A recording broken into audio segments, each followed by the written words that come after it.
Sa ulo ng mga nagbabagang balita. Suggested retail price ng imported na sibuyas ipinataw. Bentahan nito naging mahina. Ilang barangay sa Baguio City hirap sa pagtatayo ng sariling isolation facility. Pambato ng Ifugao sa Cordillera Top Model kilalanin. Iba't ibang pagkain bida sa iba't ibang pista sa norte. At photographer ng Milky Way Galaxy sa Mount Pulag hinahangaan.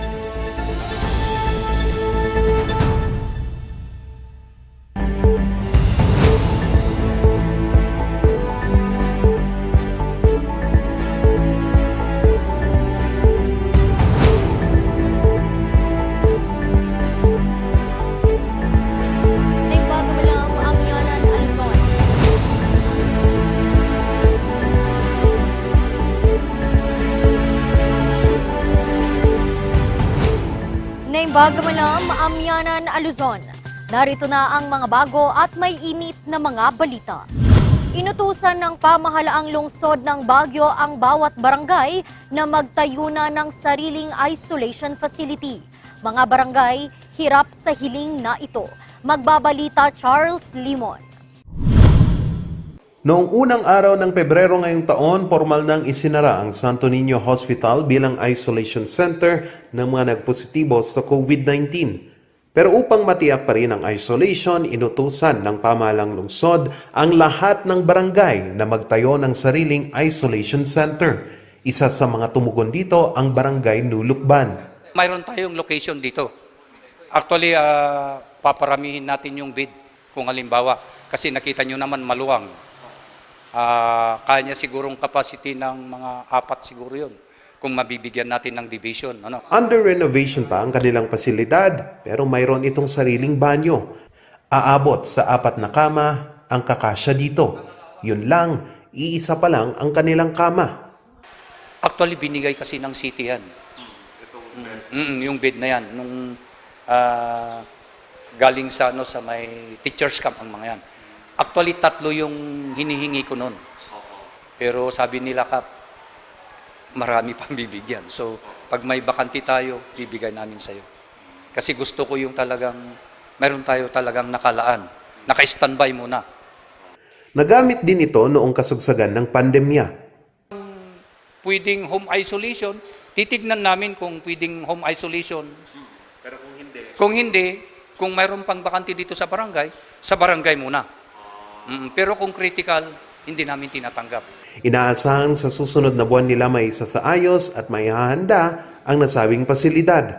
Pero ang katabing barangay ng Chodora Alonzo, wala pang sariling isolation facility. Plano nila sanang ilagay ito sa itatayong second floor ng barangay hall, pero...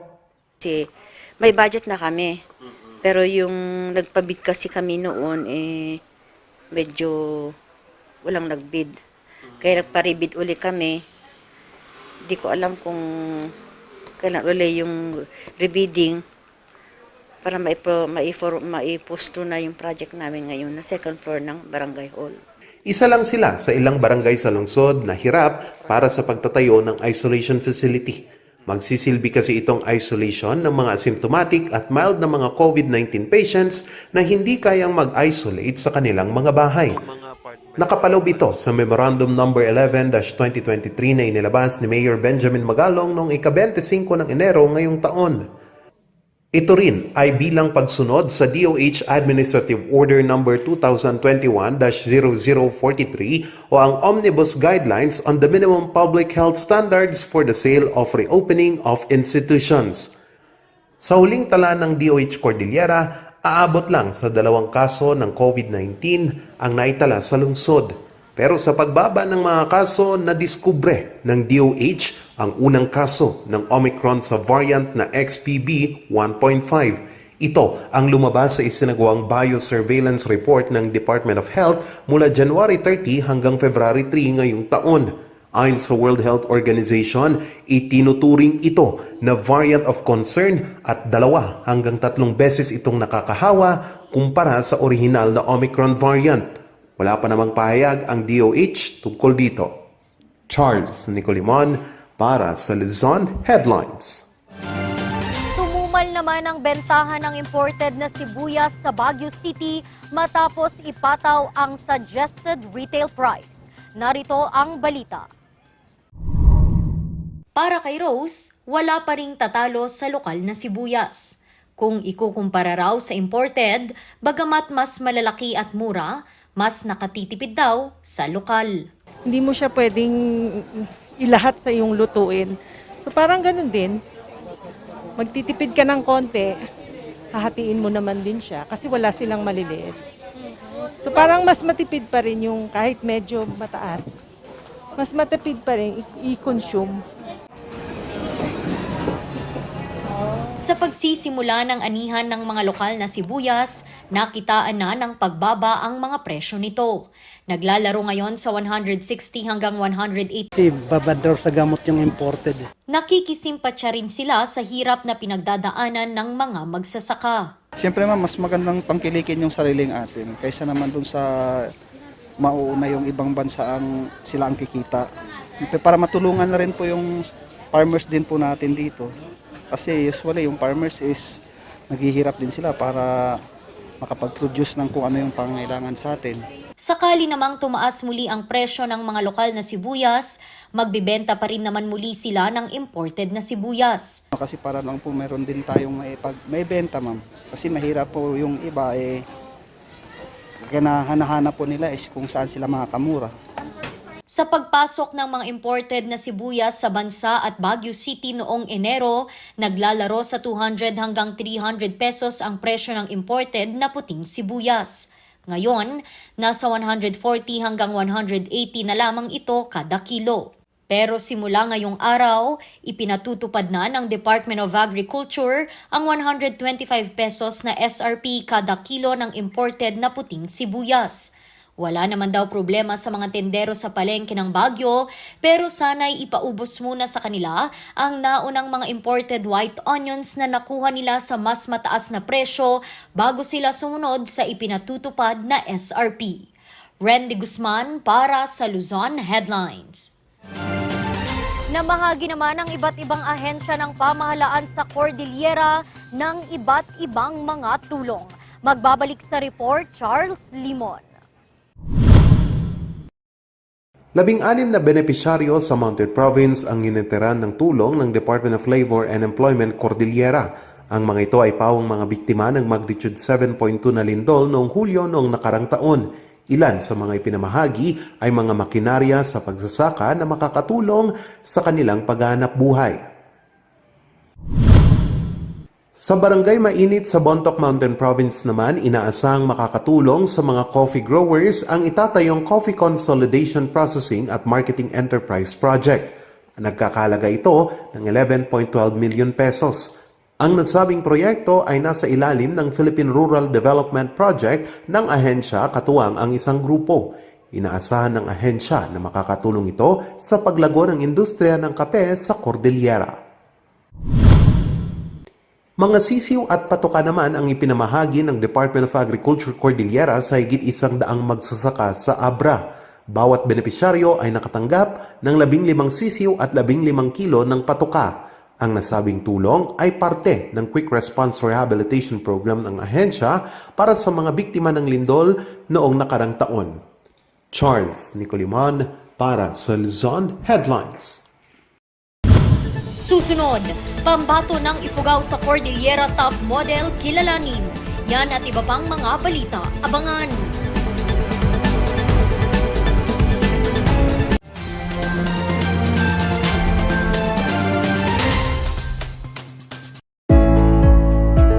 Marami sa mga farmers ang nag-aalaga ng manok. Ayon sa record ng Philippine Statistics Authority nitong taon, mayroong mahigit 700,000 na mga manok ang inaalagaan sa pamamagitan ng backyard farming. Sa ganoong negosyo, malaki ang maitutulong ng King's Vita Plus Animal Feed Supplement. Ang King's Vita Plus Animal Feed Supplement ay puno ng essential vitamins at minerals, calcium, omega-3, D3 at probiotics. Kung kaya't mabilis ang paglaki, ganang kumain, mabigat na timbang. Simple lang ang paggamit. Ihalo ang isang kutsara ng King's Vita Plus Animal Feed Supplement sa isang galong tubig tubig at 1 kutsara sa 3 kilo ng feeds at ibigay ito araw-araw sa inaalagang hayop. Sa loob lamang ng 10 araw ng paggamit, makikita mo na ang malaking pagbabago sa inaalagang hayop. Kaya, bisita na sa lahat ng Agrivet stores malapit sa inyong lugar at umpisahan na ang pag-asenso kasama ang King's Vita Plus Animal Feed Supplement. Aprobado ito ng Bureau of Animal Industry na may numero 18099.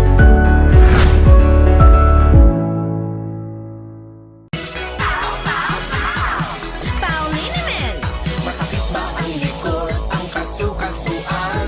Namimitig o masakit ang iyong kalamnan? May rayuma, arthritis o nahihilo? May stiff neck, flatulence o masakit ang ulo? Sa Pauliniment, ginhaway, garantisado.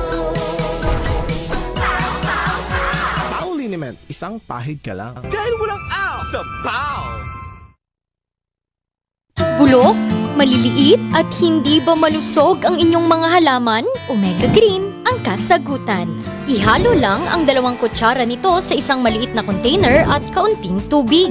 Pagkatapos ay ihalo sa knapsack sprayer at pwede na itong spray sa mga pananim. Meron itong nitrogen, phosphorus, magnesium, copper at zinc na tumutulong sa pagpapaganda at pagpapabilis ng tubo, pagpapanatili ng nutrisyon, mas malagong mga dahon at panlaban sa mga sakit ng mga halaman. Hindi rin ito nakasasama sa kapaligiran. Pwede rin ito sa kahit anong klase ng halaman, mapa highland crops o lowland crops. Omega Green by Encam Agri-Marketing, the ultimate friend of farmers.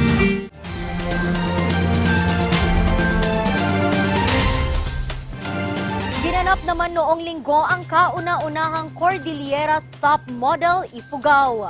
Malaking tulong daw ito sa turismo ng probinsya. May kwento si Jose Robert Inventor.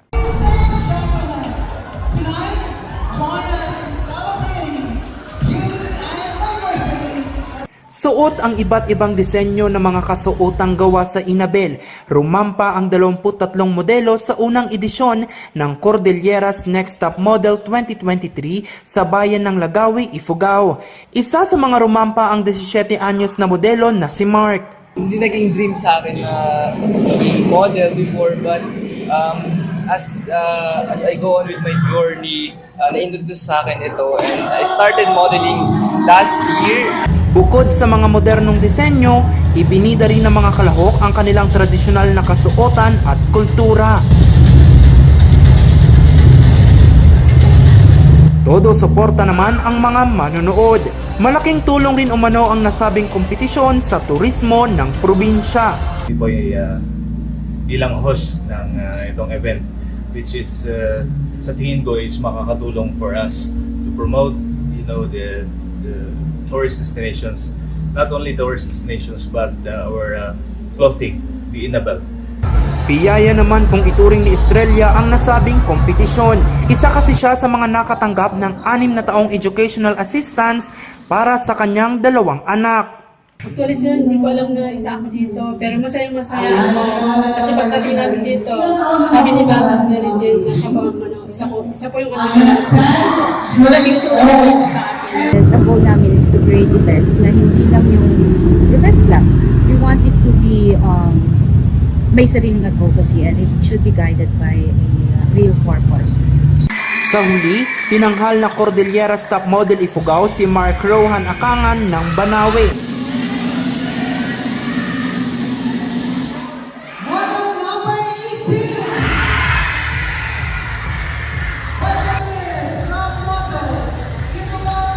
Not expect naman na manalo din, but it was a very good experience. May nakilala akong mga magagandang tao, and I've known many people na pwedeng tumulong sa akin with my journey as I go on. Siya ang magiging kinatawan ng probinsya sa gaganapin na Grand Final sa Hulyo. Makakatapat niya ang mga iba pang mga kalahok mula sa probinsya ng Abra, Apayao, Kalinga, Benguet at Mountain Province. Jose Robert Inventor para sa Luzon Headlines. Atin namang silipin ang iba't ibang mga pagkaing tampok sa mga pista sa norte. Narito ang kwento.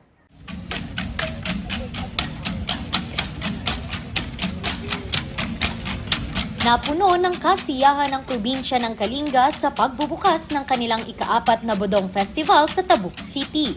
Bukod sa mga sayawan at tugtugan, tampok din ang iba't ibang organic na potahe sa kanilang Pasil Slow Food Village. Ang mga pagkain isiniserve sa mga tradisyonal na mangkok. Ibinida rin ang kanilang mga sugarcane wines o bayas. Iba't ibang pagkain rin ang bumungad sa pagsalubong ng buwan ng pag-iibigan sa Ifugao. Binuksan kasi sa bayan ng Lamut ang Love Village and Valentine's Bazaar. Seafood, sushi, at kung ano-ano pang mga putahe naman ang inihanda ng 6 na bayan ng Ilocos Sur sa kanilang pagdiriwang ngayong taon ng Kannawidan Festival. Pero ang hindi mawawala, ang sikat na pinakbet ng mga Ilocano. Randy Guzman para sa Luzon Headlines. So, last week, yung train law na pinasa years ago ng Kongreso, ito yung Tax Reform for Acceleration and Inclusion Act of 2017 or train law, ay pinagtibay ng ating Korte Suprema. In other words, isang en banc decision ang pinalabas ng ating Korte Suprema at sinabing constitutional itong train law na ito. Ito ay kunestyon ng ACT Teachers Group at pati yung mga consumers group. Sabi nila unconstitutional because nung pinasa ng House of Representatives ito, walang quorum. And sabi nila, ito ay isang tax which is prohibited and regressive. Kasi especially yung excise taxes, kaya napakataas ng prices natin sa diesel, sa coal, sa liquefied petroleum gas, and kerosene dahil dito sa train law. Hindi lang yung mga yan, in almost all transactions ini-impose itong train law.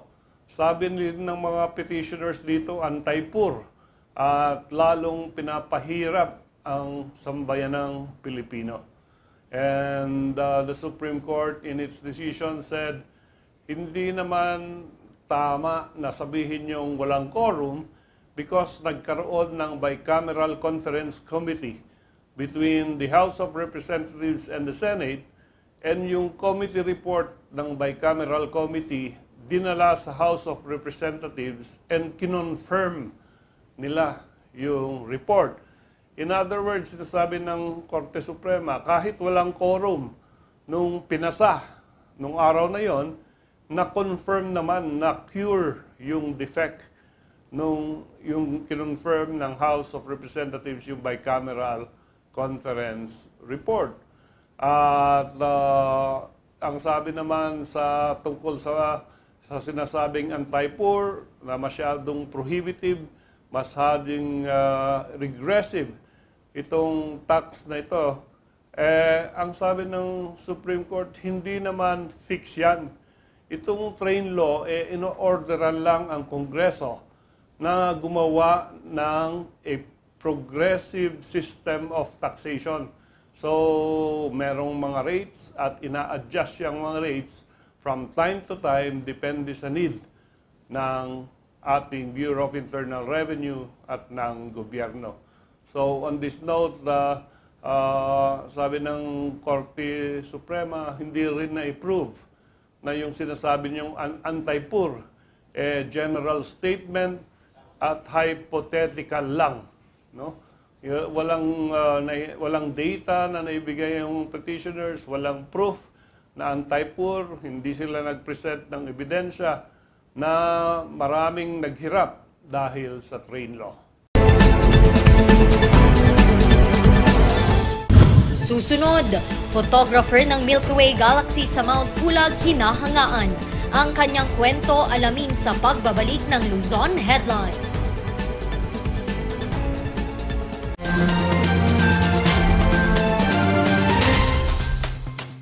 Sa milky ng batang 90s, darat atin lang i-try. Ang magsisisi, promise. Sa milk tea ng batang 90s. Bizarre Music offers a complete line of musical instruments.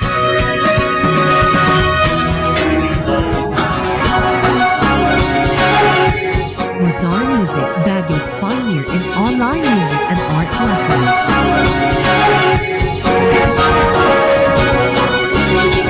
Bizarre Music, bringing music closer to your hearts.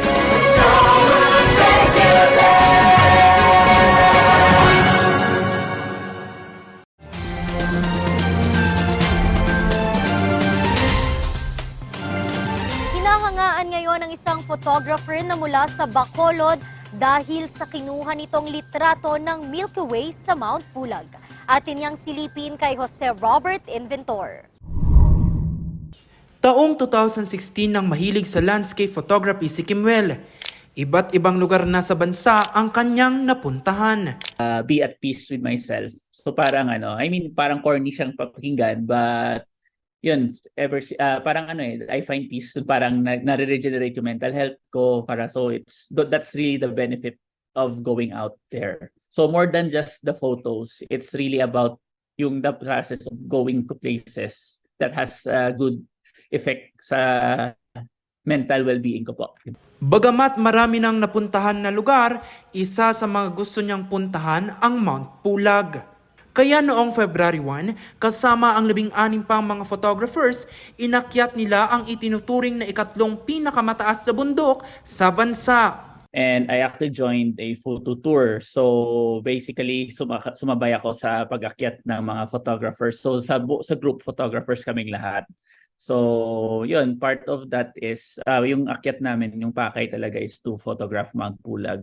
Alas 4 ng umaga, naghanda na siya at hindi naman siya nabigo. Already visualized that, na it's really possible to capture the Milky Way and the Sea of Clouds dun sa Mount Pulag. When we were there, tumugma lahat. So na-achieve ko yung gusto kong makakuha. Like tumaiming yung Sea of Clouds and yung Milky Way. Kasi the place is very, very beautiful, and yun nga, mostly umaakyat lang ng summit, but yun, if you stick around, spend a little more time, marami kang makukuha na besides being on top, being there sa tuktok ng Mount Pulag.